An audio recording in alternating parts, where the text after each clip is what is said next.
The fingers have been crushed and violently struck.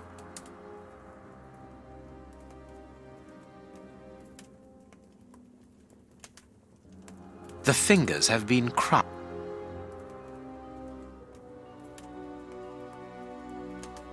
His stomach is covered in scratches. Quite evidently, they weren't made recently.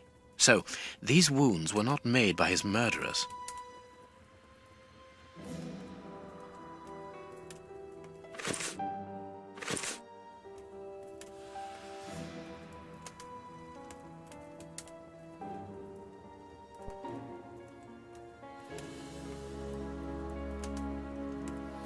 You can see by his expression that he suffered terribly.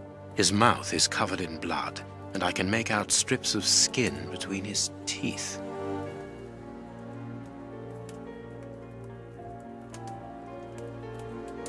His chest has been lacerated, I would say, with a very sharp and fine blade.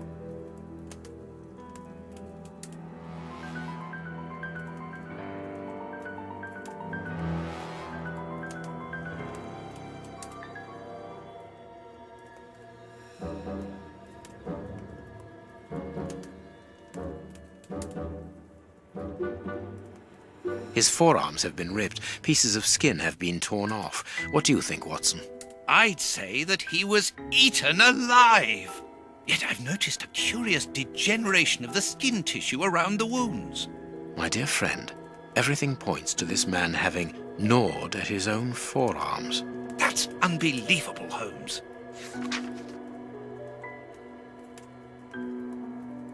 A piece of rope that was used to tie up that poor man.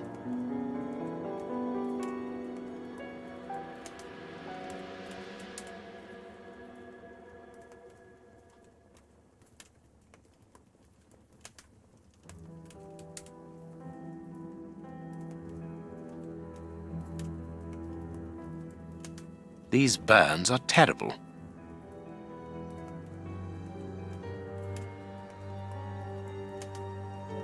A finger. Apparently it doesn't belong to the Bishop of Knightsbridge. How dreadful. This poor man was tied just below the knees. To stop him from walking, certainly, but mostly to free his feet. His feet have been burned. My first impression is that he wears a size 9 shoe. You? But what does it matter, Holmes? My God, Holmes, this man was horribly tortured.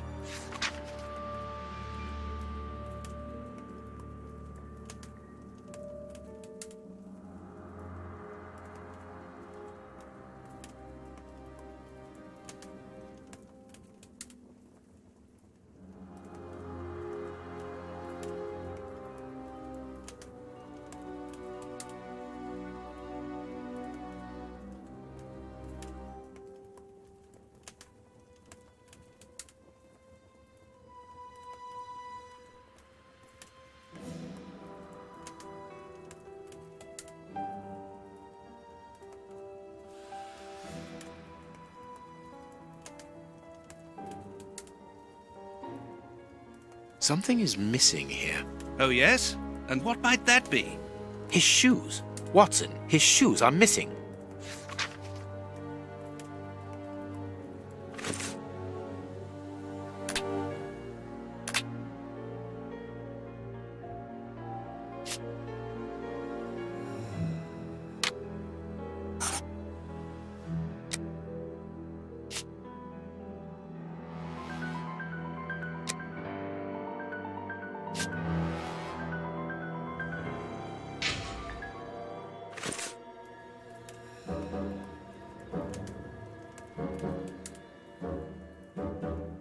This stove is filled to overflowing.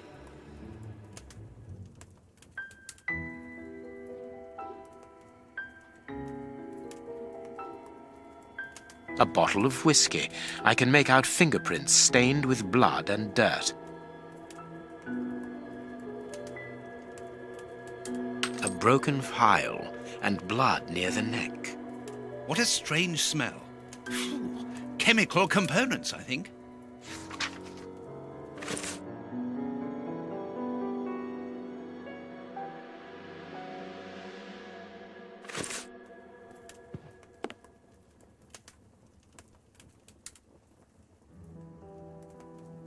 A broken bottle of whiskey.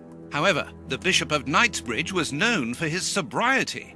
It would seem that the brutes who tortured the bishop to death were intoxicated with alcohol.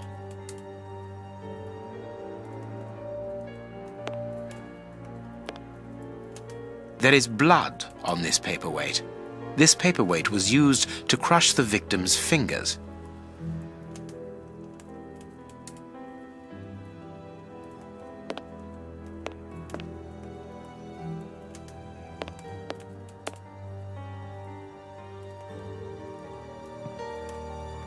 The picture of Peregrine Maitland, commander of the infantry brigade of Her Majesty's Guards at Waterloo. The Bishop of Knightsbridge has the same name as his ancestor, an illustrious family.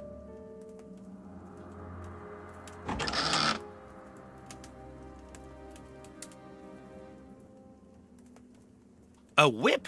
No, it is a discipline for self-flagellation. It's a cilice designed to bruise the person wearing it. The bishop wore it as repentance. This very pious man must have had the habit of mortifying his flesh as a means of repentance.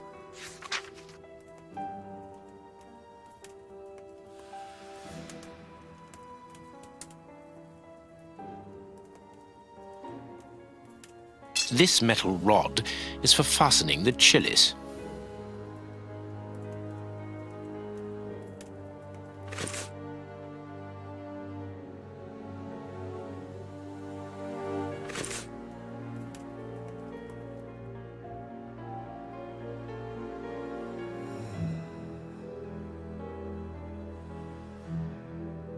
These traces reveal that the thieves tried to open this chest.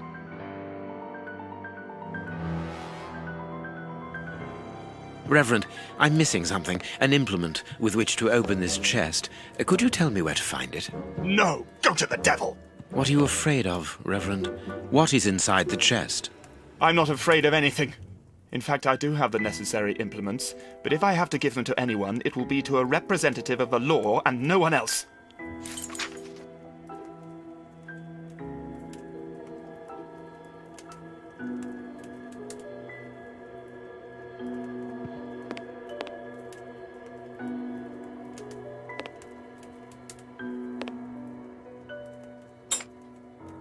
A surgical scalpel covered in blood. There isn't any doubt the wounds on the bishop were administered with this scalpel.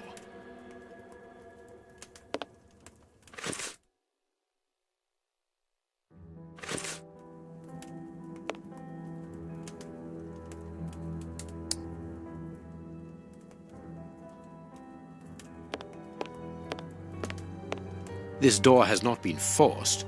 Where does it lead, Reverend? To His Excellency's room. There is just a mattress and a stool. The bishop's bedroom. It is very austere. Nothing in particular here. It is impossible to get out.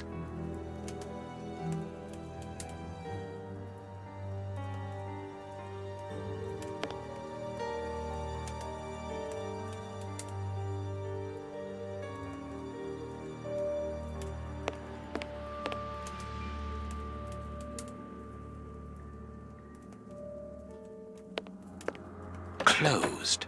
The veranda door hasn't been forced. Strange. Reverend, might I have the key? No!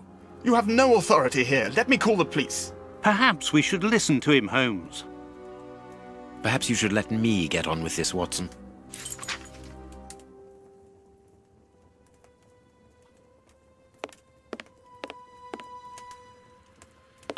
Watch where you're putting your feet, Watson. Have you noticed these prints upon the ground? Well, yes, those muddy marks. See here, Watson. Footprints can often provide more vital information than the very best of informants. Yes, if you know how to make them talk, that is. It's child's play, Watson. We will begin by excluding the contaminating prints, which are yours and mine from where we came in, and those of our dear Reverend who was so impatient to call the police.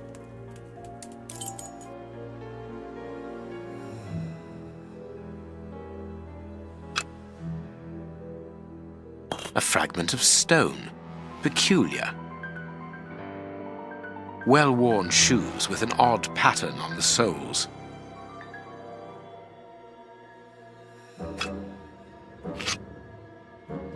Nothing of interest here. Size 9.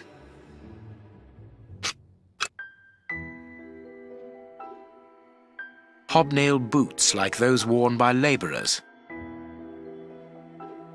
Nothing of interest here.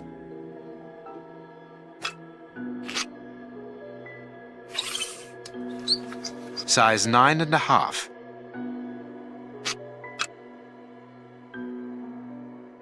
Hobnail boots like those worn by labourers.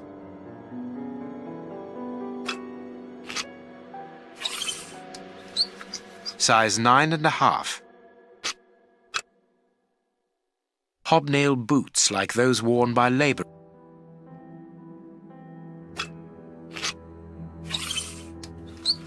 Size 9. Hobnail boots.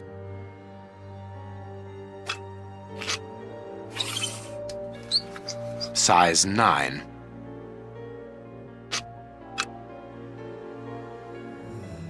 This print came from an expensive pair of shoes, and it seems recent. It is not a labourer's shoe. Size 9.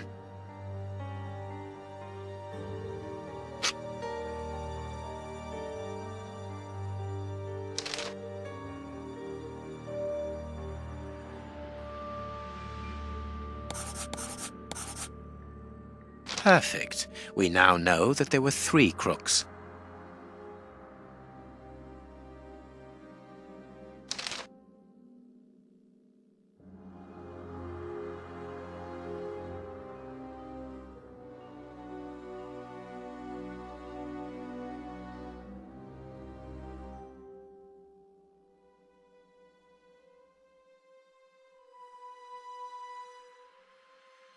Strange but true.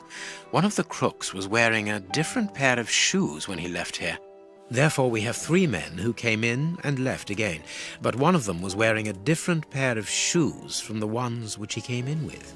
So, all we have to do is look for a workman who likes Italian shoes.